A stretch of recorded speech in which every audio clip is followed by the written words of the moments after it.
Hi guys, మేము మళ్ళీ వచ్చాం. ఎంతమందికి మిరపకాయ బజ్జీ మిక్చర్ అంటే ఇష్టమో కామెంట్ డౌన్ చేసేసేయండి.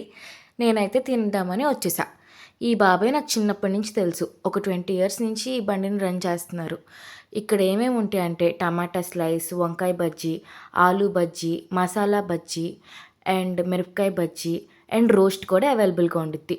టేస్ట్ అయితే చాలా బాగుండిద్ది. నా చిన్నప్పుడైతే దీని కాస్ట్ 10 రూపీసే. సో మేమెప్పుడు రెగ్యులర్గా మా కజిన్స్తో వచ్చి తినేవాళ్ళమే. అండ్ నా ఫేవరెట్ వచ్చేసి పునుగు బజ్జీ. అదైతే చాలా బాగుంటుంది. అంటే మసాలా పునుగు అనమాట. అది చేసేసి దాని మీద కర్డ్ వేసి ఇస్తారు. టేస్ట్ అయితే సూపర్ ఉండుద్ది. మేమేం ఆర్డర్ ఇచ్చామంటే టమాటా స్లైస్, పునుగు బజ్జీ, మిరపకాయ బజ్జీ అండ్ టోస్ట్ కూడా ఆర్డర్ ఇచ్చేసాం. ఇంకా అలా ఒక్క ముక్క నోట్లో పెట్టుకోగానే నా స్టమక్ అయితే ఇంకా తిను అనింది. దీని లొకేషన్ వచ్చేసి శేష్మహల్ రోడ్ స్ట్రైట్గా వచ్చేస్తే ఉండుద్ది. బిఎస్ఎన్ఎల్ ఆఫీస్ రోడ్ అంటే కూడా మీకు తెలుసుద్ది. ఇది 1 టౌన్లో లొకేటెడ్ అయి ఉంది. చర్చ్ వెనకాలే ఈ బండి అయితే మీకు అవైలబుల్గా ఉండుద్ది. టేస్ట్ అయితే చాలా బాగుండుద్ది. That's it for today guys. Bye bye. Like and subscribe.